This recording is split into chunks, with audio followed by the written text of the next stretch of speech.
এই দুনিয়ার মানুষ যেন বড়ই স্বার্থপর। প্রতিটি মানুষই মুহূর্তে নিজের খোলস বদলাতে জানে। হ্যালো এভরিওয়ান, আসসালামু আলাইকুম। বাংলাদেশি ব্লগার রূপা চ্যানেলে সবাইকে স্বাগত জানাচ্ছি। আমি রূপা বলছি। আশা করছি সবাই অনেক অনেক বেশি ভালো আছেন, সুস্থ আছেন, নিরাপদে আছেন আল্লাহর রহমতে। আলহামদুলিল্লাহ, আমরাও ভালো আছি, সুস্থ আছি। কাছে ও দূরে, দেশ ও দেশের বাহির থেকে যে যেখান থেকে আজকের এই ভিডিও দেখছেন, আপনাদের সবাইকে জানাই আন্তরিকভাবে স্বাগত। সকাল থেকে ভিডিওটা স্টার্ট করলাম। গতকালকে দেখেছিলাম যে তেলে জারে তেল নেই, গতকালকে আর তেলে জারে তেলটা ঢালা হয়নি। এই যে এখন ঢেলে নিচ্ছি আর আপনাদের সাথে শেয়ার করছি। কালকে রাত্রেবেলা আমার শরীরটা খুব বেশি ভালো ছিল না, সেজন্য রাত্রে আর কাজ করা হয়নি। এই জন্য সকাল সকালে এই যে তেলে জারে তেলটা ঢেলে নিলাম। আজকে আমার মনটা না খুব বেশি খারাপ।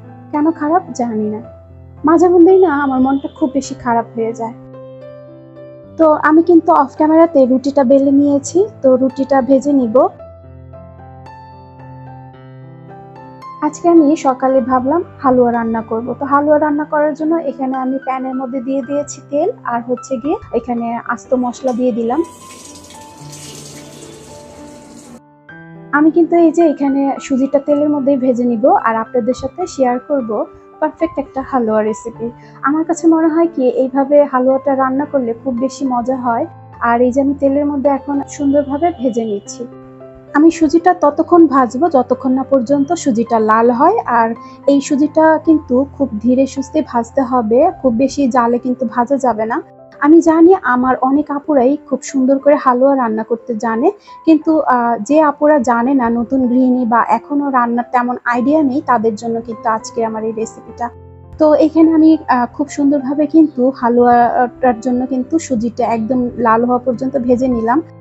আর এখানে দিয়ে দিচ্ছি আমি গরম পানি। তো এখানে গরম পানির বদলে কিন্তু আপনারা এখানে লিকুইড যে দুধটা, সেটা কিন্তু গরম করে এইভাবে দিতে পারেন। তো আমি এখানে গরম পানিটাই দিচ্ছি। তো এখানে গরম পানিটা কিন্তু পরিমাণ মতোই দিতে হবে, আপনাদের এই যে আমি দেখিয়ে দিলাম কেমন দিতে হবে। আর এখানে পানিটা দেওয়ার সাথে সাথে কিন্তু মানে নেড়ে দিতে হবে, না হলে কিন্তু ওই যে দলা পেকে যাবে। আর এখানে আমি দিয়ে দিচ্ছি এখন পরিমাণ মতো চিনি। তো চিনিটা হচ্ছে যার যার পছন্দ অনুযায়ী। এখন এই যে ভালোভাবে কিন্তু নেড়ে নিব। আমি যেহেতু তেলের মধ্যে সুজিটা ভেজেছি, তো এই হালুয়াটা নামানোর আগে দিয়ে কিন্তু আমি এখানে দিয়ে দিব ঘি। কারণ ঘিটা দেওয়ার পরে কিন্তু একটা শাহি শাহি একটা মানে ফ্লেভার আসে, হালুয়ার খেতে কিন্তু খুব বেশি ভালো লাগে ঘির কারণে।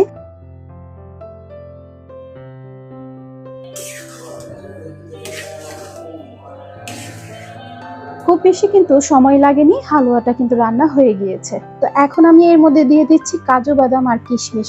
এই কাজু বাদাম আর কিশমিশ কিন্তু আপনাদের ভাইয়া খেতে খুব বেশি পছন্দ করে, আর তার পছন্দটাকেই সবসময় আমি প্রাধান্য দিই। ভিডিওর এই পর্যায়ে এসে একটা কথা বলে নিই, আমার প্রিয় আপু প্রিয় ভাইয়ারা, আপনারা এই মুহূর্তে যারা ভিডিওটি দেখছেন এখনো একটা লাইক দিতে ভুলে গিয়েছেন। প্লিজ একটা লাইক দিয়ে ভিডিওটি কন্টিনিউ করবেন। আর আপনারা যারা সিম্পল লাইফস্টাইল ব্লগ দেখতে পছন্দ করেন বা আজকে আমার চ্যানেলটি নতুন ভিজিট করছেন, চাইলেই চ্যানেলটিকে সাবস্ক্রাইব করে সাথে থেকে যেতে পারেন। আর যারা অলরেডি সাবস্ক্রাইব করে সাথে আছেন, তাদেরকে জানাই অসংখ্য অসংখ্য ধন্যবাদ। এখানে কিন্তু আমরা নাস্তা করে নিয়েছি, নাস্তার পরে কিন্তু আমি চলে আসছি কিচেনটা পরিষ্কার করার জন্য। আর প্রতিদিনই কিন্তু নাস্তার পরে আমার রান্নাঘরটা খুব বেশি ময়লা হয়। ওই যে চুলাটা দেখালাম, কারণ আমার রান্নাঘরটা যেহেতু অনেক বেশি ছোট, সিঙ্কের সাথে হচ্ছে চুলাটা বসানো, আর সিঙ্কের উপরেই আমি রুটি বানিয়ে থাকি। আর ওই যে আপনাদের সাথে শুরুতেই বললাম, গতকালকে আমার শরীরটা খুব বেশি ভালো ছিল না, সেজন্য আর গতকালকে কিন্তু আমি চুলাটাও পরিষ্কার করে রাখিনি।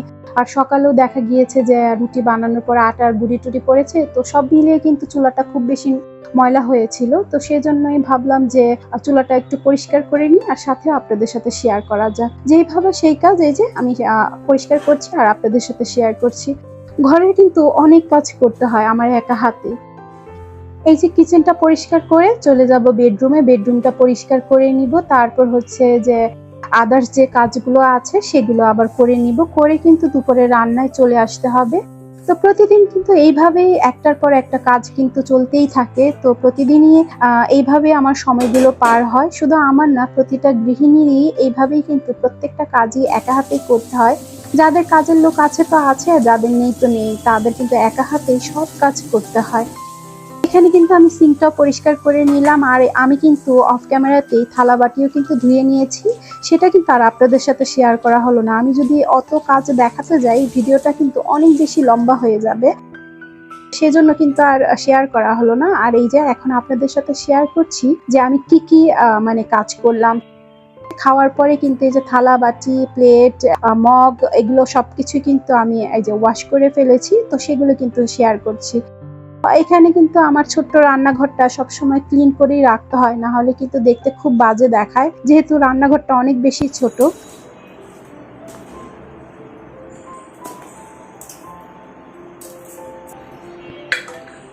তো ঘরের অনেক কাজই কিন্তু করেছি, আজকে আর সব কাজ কিন্তু শেয়ার করা হলো না।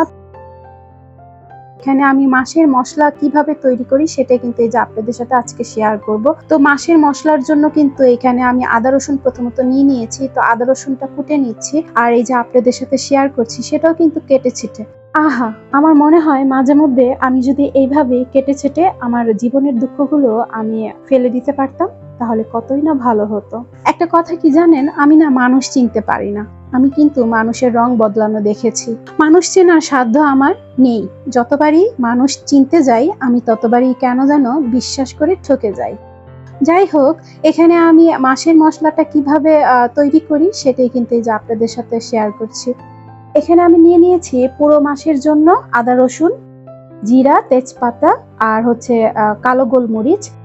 এই মশলাগুলো আমি প্রতি মাসে দেখা যায় যে একবারে কিন্তু ব্লেন্ড করে রাখি। তো এই আদা রসুন গুলো ব্লেন্ড করে রাখবো, আর হচ্ছে গিয়ে ওগুলো হচ্ছে গুঁড়া করে নিব মশলাগুলো। তো আমি এইভাবেই কিন্তু প্রতিটা মশলাই গুঁড়া করে থাকি ঘরে। আমি খুব বেশি কিন্তু বাজার থেকে যে কেনা মশলা পাওয়া যায় সেগুলো কিন্তু কিনি না। যে কোনো মশলাই দেখা যায় যে আমি আস্তটা কিনে নিয়ে আসি আর হচ্ছে গ্রাইন্ডারে কিন্তু গুঁড়া করে নিই। তো এখানে এক জগ আদা রসুন কিন্তু আমার পুরো মাছটা কিন্তু চলে যাবে। এই যে আমি অফ ক্যামেরাতেই এগুলো কিন্তু গুঁড়া করে নিয়েছি। এখানে আমি জিরাটা গুঁড়া করে নিয়েছি। জিরাটা কিন্তু খুব বেশি পরিমাণে আমি গুঁড়া করি না, আমার কয়েকটা দিন অনুযায়ী কিন্তু আমি এখানে গুঁড়া করি। আর এই যে এখানে দেখেন আমি কিন্তু কালো গোলমরিচটা গুঁড়া করে নিয়েছি। আর এই যে এখন এই বয়ামটাতে আমি তেজপাতা টুকরো করে রাখবো। তো এইভাবে কিন্তু আমি মাছের মশলাটা তৈরি করে নিই। আর ওই যে কিছুক্ষণ আগে বললাম যে আমি খুব অল্প পরিমাণে জিরাটা গুঁড়া করেছি। জিরাটা অল্প পরিমাণে গুঁড়া করার একটাই কারণ, জিরাটা বেশি দিন জারে থাকলে মনে হয় কি জিরার যে সুন্দর স্মেলটা সেটা চলে যায়। জিরা, শুকনা মরিচ এগুলো রোদ্রে দিলে কিন্তু ঘ্রাণটা খুব ভালো থাকে। কি বলেন তো, আমার বাসায় রোদের তাপ আসে না, তো সেক্ষেত্রে দেখা যায় যে আমি এই জন্য অল্প অল্প পরিমাণেই সবকিছু গুঁড়া করে থাকি, বা ওই যে চুলার মধ্যে দিয়ে একটু গরম করে করে নিই। এইভাবেই দিন যাচ্ছে। অবশ্য ভাড়া বাড়িতে কিন্তু সবকিছু আর পাওয়া যায় না সুবিধা মতো।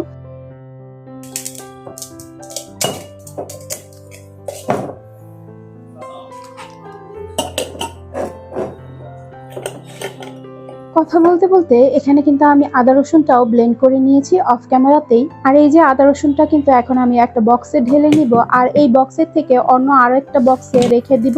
তো যতটুকু আমার লাগবে ততটুকু অনুযায়ী কিন্তু আমি আলাদা একটা বক্সে নিয়ে নিব। তো এইখানে কিন্তু আমি কোনো লবণ ব্যবহার করিনি, অনেকে আছে লবণ ব্যবহার করে, আমি কিন্তু আদা রসুনে কখনোই লবণটা ব্যবহার করি না। আর এইভাবেই যদি আদা রসুনটা ডিপে রেখে দেওয়া হয় সেক্ষেত্রে কিন্তু স্বাদ এবং গন্ধ দুইটাই খুব সুন্দর থাকে। কথা বলতে বলতে আমি কিচেনে কিন্তু রান্নাটা কিন্তু অফ ক্যামেরাতে বসিয়ে দিয়েছি। আজকে রান্না করছি দুপুরে ডাল ভুনা, আর হচ্ছে ডিম দিয়ে আলু দিয়ে রান্না করব। এখানে কিন্তু আমি ডালটা বসিয়েছি ফোড়ন দিয়ে।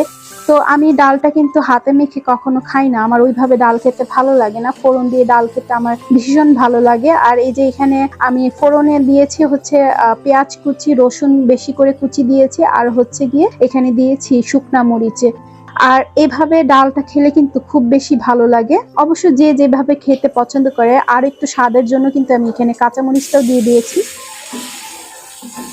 আর এখানে আমার ডিম আর আলুটাও কিন্তু খুব সুন্দর করে কষিয়ে নিয়েছি। কষিয়ে কিন্তু আমি পরিমাণ মতো পানি দিয়ে ঢাকনা দিয়ে ঢেকে দিলাম। আর এখানেও ডালটা কিন্তু বলক এসে পড়েছে। যেহেতু আমি এখানে ডাল ভুনা করছি তো অল্প পরিমাণে পানি দিয়েছি। বাইরে কিন্তু প্রচুর বৃষ্টি হচ্ছে, এর মধ্যে আমার রান্নাটাও কিন্তু শেষ হয়ে গিয়েছে। আমার ছেলে টিভি দেখছে আর আমি বৃষ্টি দেখছি। তো বৃষ্টি দেখতে দেখতে এখান থেকে বিদায় নিচ্ছি, আপনাদের সকলের সুস্থতা কামনা করে। আপনারা সকলেই ভালো থাকবেন। আল্লাহ হাফেজ। আসসালামু আলাইকুম।